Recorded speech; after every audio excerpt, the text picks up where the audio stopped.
Hi welcome back to my channel. ఈరోజు కథ ప్రేమ పరిచయమే 54వ భాగాన్ని వినేద్దాం. తేజ్ రామ్ ఇద్దరూ కలిసి దాత్రి దగ్గరికి వెళ్తారు. తీరా అక్కడికి వెళ్ళాక తేజ్ బాగా పరిచయం ఉన్నవాడిలా దాత్రి దాత్రి అంటూ పరుగున వెళ్ళి చెక్ చేస్తాడు. ఎక్కడుంది దాత్రి? ఎక్కడా లేదు కదా. ఇద్దరు అవాక్కై ఒకరి మొహాలు ఒకరు చూసుకుంటారు. గౌతమ్ స్పృహలోకి వచ్చాడని చెప్పడంతో శౌర్య లోనికి వెళ్తాడు. గౌతమ్ శౌర్యాన్ని చూసి మళ్ళీ చూస్తానని కానీ మాట్లాడతానని కానీ అనుకోలేదురా అంటాడు.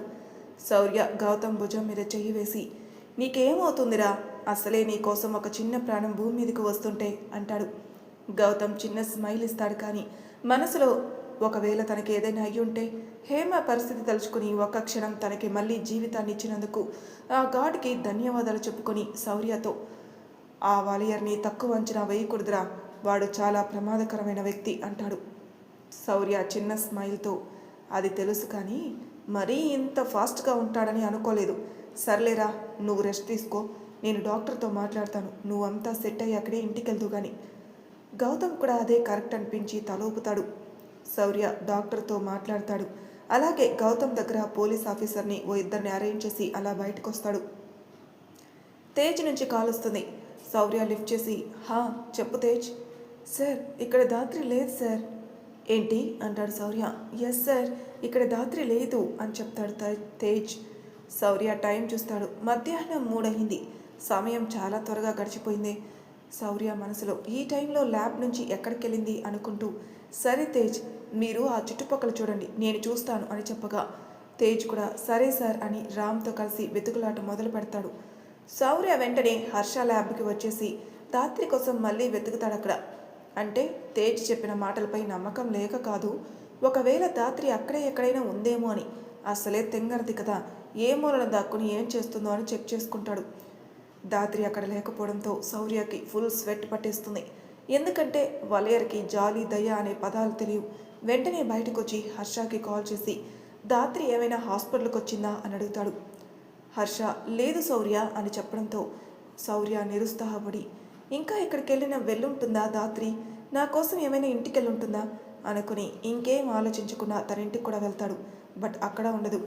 వెతికి వెతికి ఏదో ఆలోచన వచ్చిన వల్ల నవీన్కి కాల్ చేసి సేఫ్గా వెళ్ళిపోయారా నవీన్ అంటాడు. హా శౌర్య వచ్చేసాం అంటాడు నవీన్. సరే ఓసారి మీ ఇంటికి కాల్ చేసి దాత్రి ఏమైనా అక్కడికి వచ్చిందేమో అడగవా అంటాడు శౌర్య. ఏమైంది ఏమైంది దాత్రి అని పోయి పక్కన సుధా ఉండడంతో సరే శౌర్య 2 minutes అని శౌర్యాన్ని హోల్డ్లో ఉంచి ఇంటికి కాల్ చేసి మా కోసం ఎవరైనా వచ్చారా అమ్మా అని అడుగుతాడు వాళ్ళ అమ్మని. ఆవిడ రాలేదు, ఎవరు అంటారు. సరే అమ్మా అని ఆవిడ్ని హోల్డ్లో పెట్టి అదే విషయం శౌర్యకి చెప్తాడు. సరే అంటాడు శౌర్య కూడా. శౌర్య మనసులో ఏం చెప్పకుండా ఎక్కడికి వెళ్ళిపోయింది, అసలు నేనంటే లెక్క లేకుండా పోతుంది. ఒకవేళ వలయర్కి వాళ్ళకి దొరకలేదు కదా. ఆ మాటనే శౌర్యకి గుండెల్లో వణుకు పుట్టించింది. తన్ని తాను సంభాళించుకుని మనసులో బాధగా అసహనంగా ఎక్కడికి వెళ్ళావు దాత్రి అనుకుంటున్నాడు. దాత్రి తన పనిలో తాను పూర్తిగా నిమగ్నమై ఉండగా ఆ గది డోర్స్ తెరుచుకున్నట్టు కీచ్మని సౌండ్ వస్తుంది. వలయర్ గోవర్ధన్ డోర్ ఓపెన్ చేశారు అప్పుడే. ఒక 2 minutes ముందు దాత్రి చేసిన చిన్న పొరపాటు వల్ల ఆ గది మొత్తం తెల్లటి పొగ అలుముకుంటుంది. గోవర్ధన్ వలయర్ లోపలికి చూసినా ఎవరూ కనిపించరు. పొగ అలుముకొని ఉండడంతో వలయర్ హేమంత్ అక్కడే ఉన్నాడనుకుని హేమంత్ హేమంత్ అని పిలుస్తాడు. దెబ్బకి ఆ పిలుపుకి దాత్రి గుండె అదిరిపోయి వెంటనే తలెత్తి చూస్తే తన చుట్టూ పొగ అలుముకుని ఉంది. తను పెట్టుకున్న మాస్క్ వల్ల ఆ పొగ తన నోస్కి తగలలేదు. తను అప్పటి వరకు చుట్టూ గమనించుకోలేదు. దాత్రి మనసులో ఇతని కోసం ఎవరు చుంటారు ఈ సమయంలో అని చూడాలని ప్రయత్నిస్తే ఆ పొగ వల్ల తనకి కనిపించరు. ఏంటన్నా ఎవరూ కనిపించరు, కానీ తలుపులు బార్లా తెరిచి ఉంచారు, ఉన్నాడంటావా అంటాడు గోవర్ధన్. ఉండే ఉంటాడు, ఈ పొగలో ఎక్కడైనా పడిపోయాడేమో. ఓ పని చెయ్యి, ఇక్కడ నుంచి 4 అడుగులు వెయ్యి, అక్కడ ఒక కిటికీ ఉంటుంది, ఓపెన్ చెయ్యి. ఈ పొగ బయటికి పోతే ఆ హేమంత్ ఎక్కడున్నాడో చూడొచ్చు. వాడు ఈ పొగలో పడి చేస్తే మనకే సగం భారం తీరినట్టేలే, చేతులకి మట్టి అంటకుండా పని అయినట్టే. వెళ్ళి తలుపు తీయి అంటాడు వలయర్. గోవర్ధన్ సరే అని అలాగే వెళ్ళి విండోస్ ఓపెన్ చేస్తాడు. వీళ్ళు మంచి వాళ్ళు కాదా, అతని ప్రాణం పోతే వీళ్ళకి వచ్చే లాభం ఏంటి, ఇప్పుడు నన్ను ఇక్కడ చూస్తే నా పరిస్థితి ఏంటి అని ఓ చేత్తో తల పట్టుకుని ఇంకో చేత్తో తన హెయిర్ని కదిలిస్తూ ఏం చేయాలా, ఎలా తప్పించుకోవాలని ఆలోచిస్తూ ఉంటుంది. ఇప్పుడు మనం వెళ్ళి హాల్లో కూర్చుందాంరా, ఈ పొగ పోయేంతవరకు అంటాడు వాలియర్. హా అన్న అంటాడు గోవర్ధన్ కూడా. వాలియర్ వెనకే వెళ్తూ గోవర్ధన్, నువ్వు నమ్మవు కానీ అన్నా, బాబుకి బాగా కోపం ఎక్కువ. ఆలోచన లేకుండా ఆఫీసర్ జోలికి వెళ్ళాడు. వాలియర్ ఉడుకు రక్తం కదరా, అలానే ఉంటుందిలే. అయినా ఆ ఆఫీసర్ని వాడి ప్రాణమైన వాడి పెళ్ళాన్ని వదలరా అంటూ చుట్ట వెలిగించుకుని కాలుస్తూ వెళ్ళి సోఫాలో సెటిల్ అవుతాడు. అతని మాటలు విన్న ధాత్రికి పిక్చర్ అర్థమై, ఇప్పుడు ఎలా తప్పించుకోవాలి ఈ వెధవ దగ్గర నుంచి? వీడు దుర్మార్గపు పనికి రేపే ముగింపు చెప్పాలి అనుకుంటే వీడు నాకు ఈరోజు ముగింపు పెట్టేలా ఉన్నాడే. ఏం చేయాలి, ఎలా తప్పించుకోవాలి అనుకుంటూ ఉండగానే రూమ్లో ఉన్న పొగ మొత్తం బయటకు పోతుంది. ఎందుకంటే అది ఒక కెమికల్ రియాక్షన్ వల్ల పుట్టిన గ్యాస్ కాబట్టి. ఇప్పుడు వాళ్ళు వస్తే అని ధాత్రి వెంటనే ఆ ఫేస్ మాస్క్ తీసేసి తన థింగ్స్ అండ్ హేమంత్ ఫోన్ పట్టుకుని ఒక చోట దాక్కొని ఉంటుంది. వాలియర్, గోవర్ధన్ ఒక 10 నిమిషాలకు మళ్ళీ ఆ ల్యాబ్ దగ్గరకు వచ్చి లోనికి వెళ్తారు. ఇద్దరు ఆ ల్యాబ్ అంతా చూస్తుంటే ధాత్రి వాళ్ళని చూస్తూ ఎక్కడికక్కడ తప్పించుకుంటూ ఉంటుంది. అయితే వాలియర్ విసుగ్గా, ఏమయ్యాడ్రా వీడు అని హేమంత్ మొబైల్కి కాల్ చేస్తాడు. ఇంతకుముందు వాలియర్ కాల్ చేస్తూ ఉన్నాడని సైలెంట్లో పడేయడంతో ఇప్పుడు ధాత్రికి యూజ్ అవుతుంది. హేమంత్ ఫోన్కి కాల్ వచ్చిందని అర్థమై తన నోటికి చెయ్యి అడ్డు పెట్టుకుని కూర్చుంటుంది ఫుల్ స్వెట్తో. ఇంతలో కాల్ ఆగిపోతుంది. ఎక్కడికి పోయాడు ఇలా, అస్సలు అడ్రస్సే లేడే అంటాడు వాలియర్. ధాత్రి మనసులో, వాడు పర్మనెంట్ అడ్రస్కి చేరుకున్నాడులే, నిన్ను పంపితే దరిద్రం వదులుతుంది అని చిన్నగా కొనుక్కొని మళ్ళీ తన చేతులతో నోరు మూసుకుంటుంది. వాలియర్ అంతా గమనించి, వాడిక్కడ లేలే పద గోవర్ధన్ అని గోవర్ధన్తో బయటికి వెళ్ళిపోతాడు. ధాత్రి వాళ్ళని బయటికి వెళ్ళే వరకు గమనించి కాసేపటికి అక్కడి నుంచి లేచి తను అనుకున్న పాయింట్ 100% కరెక్ట్ అనుకుని అక్కడి నుంచి బయటకు వచ్చేస్తుంది. ఆ ల్యాబ్ బయటకు రాగానే వాలియర్ ఒక కన్నింగ్ నవ్వుతూ హాల్లో ఉండి కనిపిస్తాడు. ధాత్రి కళ్ళు పెద్దవి చేసి అలా నించునిపోతుంది. వాలియర్ తన దగ్గరున్న పొగాకు చుట్టని చుడుతూ, వెతకాల్సిన పని లేకుండా గువ్వ కూట్లోకే వచ్చిందే అని చుట్టని నోట్లో పెట్టుకుని వెలిగించుకుని సోఫాలో నుంచి లేస్తాడు. ఇన్ని రోజులకు దొరికిందన్నా అంటాడు గోవర్ధన్. అంతే, టైం వస్తే అని ధాత్రి దగ్గరికి వెళ్ళబోతుంటాడు వాలియర్. ధాత్రి వెంటనే 2 అడుగులు వెనక్కి వేసి ఆ గది డోర్స్ వేసేస్తుంది. వెంటనే ఆడదాని అనిపించుకున్నావు అని నవ్వుతూ, ఒరే గోవర్ధన్, ఆ విండో నుంచి అటు వెళ్ళి డోర్ తీసి ఆ పిల్లని బయటికి లాక్కురారా అంటాడు వాలియర్. ధాత్రికి ఆ మాటతో స్వెట్ పట్టేస్తుంది. వెంటనే కిటికీ వేయడానికి వెళ్తుంది. ఇంతలో వింతగా వాలియర్ని ఆ గదిలోకి కిటికీలో నుంచి దూకి చేతిలో ఉన్న చుట్టని కింద పడేస్తాడు. ధాత్రి బిక్కుబిక్కుమని చూసి వెంటనే అడుగులు వెనక్కి వేసి తలుపు తీయబోతుంటే వాలియర్ ఫాస్ట్గా తన మెడ చుట్టూ చెయ్యి వేసి దగ్గరికి లాక్కుంటాడు. ధాత్రి విడిపించుకోవాలని ప్రయత్నిస్తూ ఉంటే, నీకు ఇక నూకలు చెల్లినట్టునే చిలక అంటాడు. ఆ మాటతో, నువ్వు ఎవడివిరా అది చెప్పడానికి అని హార్ట్పై తన మోచేత్తో పొడుస్తుంది ధాత్రి.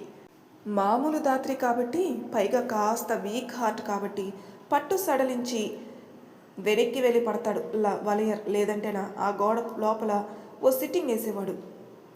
ఒక 2 సెకండ్స్కి సర్దుకున్న వాలియర్ ధాత్రి వైపు కోపంగా చూస్తాడు.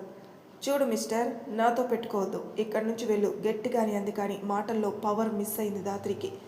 వాలియర్ నవ్వి, నువ్వంటే ప్రాణం అన్నాడే ఆఫీసరు, నిన్ను చంపితే వాడు ప్రాణం పోతుందిగా అయితే అంటాడు.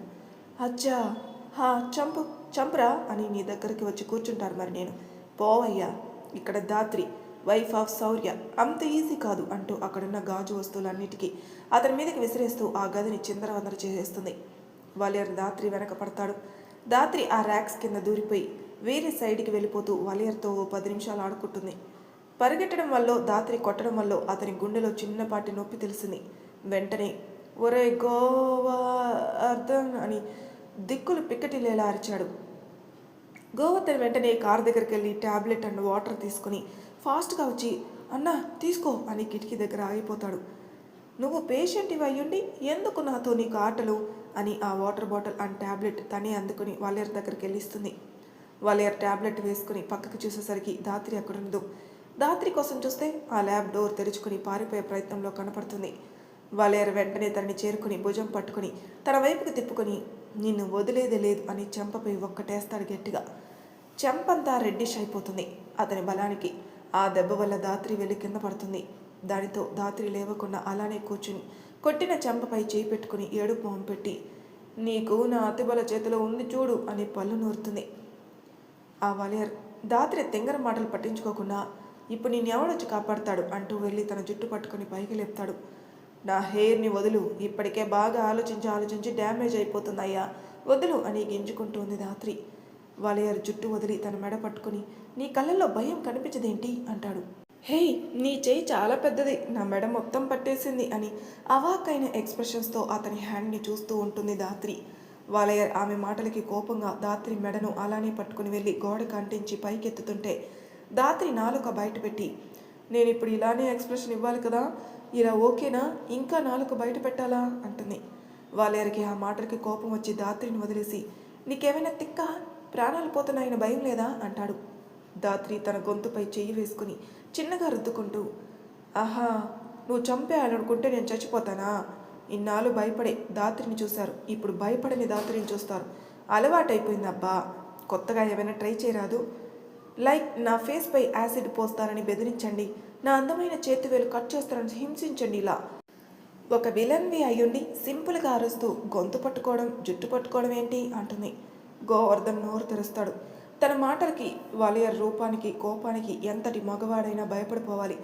ఆడపిల్ల అయ్యుండి అలా మాట్లాడడం గోవర్ధన్కి ఆశ్చర్యం వేస్తుంది. ఒక్క నిమిషం తను మానసికంగా బాగానే ఉందా అనిపిస్తుంది. సరే, నీ ముచ్చటెందుకు కాదనాలి అని తన చుట్ట వెలిగించి ధాత్రికి అంటించబోతాడు వాలయర్. చిచి, యాక్ అంటూ అక్కడి నుంచి పారిపోతూ, దాని వాసన అంటూ ముక్కు మూసుకుని, ఎక్కడి నుంచి వచ్చావయ్యా నువ్వు అంటూ నిలబడుతుంది. ధాత్రి ధైర్యం ఏంటి అనేది తనకే అర్థం కావట్లేదు, కానీ వాలయర్తో ఆడుకోవాలనిపించి అలా మాట్లాడుతుంది. ఇక ఇలా కాదు అనుకుంటాడు వాలయర్. ఒట్టి టైం వేస్ట్, చంపేస్తుంది అనుకుని పంచె మడత వేసి గన్ తీసి షూట్ చేయడానికి టార్గెట్ చేస్తాడు. ఏవో ఆలోచనలో ఉన్న ధాత్రి వాలయర్ వైపు చూడదు. చూసేసరికి బుల్లెట్ తన హార్ట్లోకి దూసుకొస్తుంది అని అర్థమై తప్పుకోబోతుంటే తన భుజానికి ఆ బుల్లెట్ తగులుతుంది. ఆ నొప్పికి అమ్మా అనకుండా శౌర్య అనరుస్తుంది. ధాత్రి బాధ శౌర్యకు అర్థమైందేమో.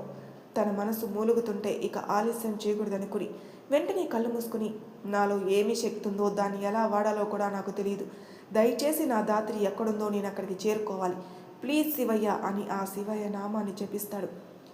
ధాత్రి బుల్లెట్ తగిలిన చేతిపై తన ఇంకో చెయ్యి వేసి, బా అమ్మా చిన్నగా అంటూ బ్లడ్ పోతుందేమో అని చెయ్యి నొక్కి పెట్టి తలెత్తి చూసేసరికి వాలయర్ ధాత్రికి ఇంకొక వైపు చూసి ఆశ్చర్యపోయినట్టు ఫేస్ ఎక్స్ప్రెషన్ ఒకటి తగలబడతాడు. దానితో ధాత్రి ఏమైందని పక్కకు చూసేసరికి కళ్ళల్లో నీళ్లు ఒకటే తక్కువ తన గాయాన్ని చూస్తూ నించుని కనిపిస్తాడు శౌర్య.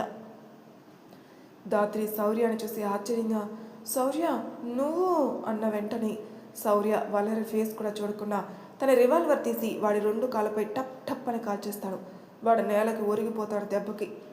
నిజానికి వెనకున్న డోర్ నుంచి కాకుండా శౌర్య అక్కడికి ఎలా వచ్చాడో అర్థం కాక వాలయర్ షాక్ అయిపోయి అలానే చూస్తుండగా శౌర్య కోపానికి బలయ్యాడు. గోవర్ధన్ అన్నా అంటూ అప్పుడే కిటికీ దూకి వస్తాడు. ఒక్కదాని ఇంత దూరం ఎందుకు వచ్చావు అని గట్టిగా అరుస్తాడు శౌర్య. ధాత్రి దడుచుకుని ఫేస్ డౌన్ చేస్తుంది. శౌర్య వెంటనే తన కర్చీఫ్ తీసి గాయానికి కట్టి, నీకేమైనా అయితే అంటాడు. ధాత్రి శౌర్య వైపు తలెత్తి చూసి, నువ్వు అవ్వనివ్వవు కదా అతిబలా అంటుంది. అన్నిసార్లు సమయం ఒకేలా ఉండదు ధాత్రి అని వాలయర్ వైపుకి ఫేస్ టర్న్ చేస్తాడు. అప్పటికే గోవర్ధన్ బుల్లెట్ దిగిన చోట బ్లడ్ పోకుండా ఉండడానికి తన షర్ట్ తీసి 2 ముక్కలు చేసి కడుతూ ఉంటాడు. ఏం ఘనకార్యం చేశాడని అతని కోసం అంత ఆరాటం అంటాడు శౌర్య. నీకు అనవసరం అంటూ వాలయర్తో అన్న హాస్పిటల్కి వెళ్దాం పదా అంటాడు గోవర్ధన్. వీడి చావు చూడాలి ముందు, వీళ్ళిద్దరిని చంపేరా, వీడిని కాదు ముందు దాన్ని చంపు, వీడు బ్రతుకున్న జీవస్తమం అవుతాడు అంటాడు వాలయర్. ఎవరితో ఏం చెప్తున్నావయ్యా, ఆల్రెడీ శౌర్య దెబ్బల నుంచి పారిపోయి వచ్చాడు గోవర్ధన్. అన్న వీళ్ళ సంగతి తర్వాత చూద్దాం, నువ్వు పద అంటాడు గోవర్ధన్. వాలయర్ కోపంగా తన దగ్గరున్న గన్తో శౌర్యాన్ని షూట్ చేయబోతుంటే శౌర్య జంప్ చేయబోతాడు ధాత్రితో పాటు ఇంకో పక్కకి. కానీ ఏం జరిగిందో వింతగా ఆ గన్ ట్రిగర్ నొక్కేటప్పుడు వాలయర్ తనకి తెలియకుండానే ఒక క్షణం తన వైపుకు తిప్పుకుంటాడు. బుల్లెట్ వెళ్ళి వాడి చేతిలో దిగుతుంది. గోవర్ధన్, వాలయర్తో పాటు శౌర్య కూడా షాక్ అవుతాడు. గోవర్ధన్ అన్న ఏంటిది అంటాడు. వాలయర్ నొప్పితో ఏమీ అర్థం కాని పొజిషన్లో ఉంటాడు. శౌర్య ఆశ్చర్యపోయి చూస్తూ ధాత్రి వైపు ఫేస్ టర్న్ చేసేసరికి ధాత్రి తననే తాకి ఉన్న శౌర్య చేతిని మురిపెంగా చూస్తూ కనిపిస్తుంది. శౌర్య ధాత్రి అంటాడు. ధాత్రి తలెత్తి ఆరాధన నిండిన కన్నులతో చూస్తుంది. శౌర్యకి ధాత్రి కళ్ళు చెప్పేస్తాయి తను ఇప్పటి ధాత్రి కాదని. వెంటనే మన ఇద్దరి మధ్య సంబంధం ఏంటి అని అడిగేస్తాడు. క్షణం ఆలస్యం చేయకుండా తెలియదు అంటుంది. నిరుత్సాహంగా అదేంటి అంటాడు. తెలియదుగా నీ పరిచయం అని అమాయకంగా బాధ నిండిన స్వరంతో పలికింది. శౌర్యకి అర్థం కాక అంటే అంటాడు. నాతో ఏకాంతంగా మాట్లాడాలా అతిబల? మెరిసే కళ్ళతో అడిగింది. శౌర్య తల అడ్డంగా నిలువుగా ఊపుతాడు. తనలో ఉన్న ప్రేమకి ఆశ్చర్యపోయి ధాత్రి చిన్న నవ్వుతో తల వంచి ఒక కంటితో వాలియర్ గోవర్ధనులను చూసి తన చేతులు వెళ్ళి వాళ్ళని రక్కేలా అక్కడ నుండే అనబోతుంటే శౌర్య ఆ చేతుల్ని పట్టేసి ఆపేస్తాడు. ధాత్రి నవ్వుతూ కళ్ళెగరేసి ఏంటి అతిబల అంది. చూడండి, ఆ ఎక్స్ప్రెషన్స్కి ఆ స్మైల్కి శౌర్య హార్ట్ గిలగిలా కొట్టేసుకుందంటే నమ్మరు. శౌర్య వెంటనే చెయ్యి వదిలి వాళ్ళ ప్రాణాలతో కావాలి ధాత్రి నాకు అంటాడు. సరే అని సైలెంట్ అయిపోతుంది ధాత్రి. నువ్వు ఎక్కడికి వెళ్ళకు ధాత్రి, నీతో చాలా మాట్లాడాలి అని తనకి కాస్త దూరం జరిగి వాలియర్కి అయిన బుల్లెట్ గాయాల వల్ల బ్లడ్ పోతుంటే హాస్పిటల్కి తీసుకెళ్లాలని వాలియర్ని చేతుల్లోకి ఎత్తుకోబోతుంటాడు శౌర్య. ఒరే గోవర్ధన, నేను బ్రతికినా చచ్చినా వీళ్ళు మాత్రం బ్రతకడానికి వీల్లేదురా, వీల్లేదు, చంపేయి అంతే అంటాడు వాలియర్. గోవర్ధన్ కళ్ళల్లో నీళ్ళని తుడుచుకుని శౌర్య మీదకి వస్తాడు. ధాత్రి అడ్డుగా వచ్చి వాడి చెంపపై ఒక్కటిచ్చి నీ పనికి ఎవరిని అడ్డు రానివ్వను అతిబల అని అంతే చిరునవ్వు చెదరకుండా చెప్తుంది. తన మొహంలో చిరునవ్వుతో కనబడుతున్న కళకి మెటికలు విరిచి మరీ మురిసిపోవచ్చు. శౌర్య ఒక చిన్న స్మైల్ ఇచ్చి వాడిని అలా పట్టుకో ధాత్రి అని వాలియర్ని బయటికి తీసుకొచ్చి మనసులో హర్ష హాస్పిటల్లో ప్రత్యక్షం అవ్వాలి అనుకోగానే అక్కడ మాయమై హర్ష హాస్పిటల్లో ప్రత్యక్షం అవుతాడు. బ్లడ్ లాస్ వల్ల వాలియర్ స్పృహలో ఉండడు. విచిత్రం ఏంటంటే శౌర్య ప్రత్యక్షం అయ్యేసరికి తన ఎదురుగా ధాత్రి ఆరాధనగా ప్రశాంతమైన మోముతో చూస్తూ అత్యంత బలమైన పట్టుతో గోవర్ధన్ షర్ట్ని పట్టుకుని నిలబడి ఉంటుంది. శౌర్య ఆశ్చర్యపోయిన వాలియర్ని డాక్టర్కి అప్పగించి హర్షకి కాల్ చేసి విషయం చెప్పగా హర్ష హాస్పిటల్లోనే ఉన్నాను, నేను చూసుకుంటాను అంటాడు. శౌర్య ఓకే అని ధాత్రి వైపు చూసి నువ్వు ఇక్కడికి ఎలా వచ్చావు అంటాడు. నీ మనసు వేగంని నేను మాత్రమే అందుకోగలను, అలాగే చేరుకోగలను శౌర్య అంటుంది ధాత్రి. శౌర్య మరింత ఆశ్చర్యంతో గోవర్ధన్ కళ్ళకి గంతలు తన కర్చీఫ్ కట్టి వాడిని ఒక చేత్తో పట్టుకుని ఇంకో చేత్తో ధాత్రి చేయిని పట్టుకోబోతూ భుజానికి బుల్లెట్ దిగిందని గుర్తొచ్చి ఈ గాయం అని బాధగా చూస్తుంటే ధాత్రి అతిబల అలా బాధపడకు అని పక్కన వెళ్తున్న సిస్టర్ నాపి తనే బుల్లెట్ లాగేసి స్టిచ్చింగ్ చేసి డ్రెస్సింగ్ చేస్తుంది. సిస్టర్ ఆశ్చర్యపోతుంది. ఇప్పుడు ఓకేనా అని శౌర్య కళ్ళలోకి చూస్తూ అడుగుతుంది ధాత్రి. శౌర్య తలాడిస్తాడు. సిస్టర్ వెళ్ళిపోతుంది. ఆ తర్వాత శౌర్య ధాత్రి చేయి పట్టుకుని హర్ష ల్యాబ్కి వెళ్ళాలి అనుకోగానే ముగ్గురు అక్కడ ప్రత్యక్షమవుతారు.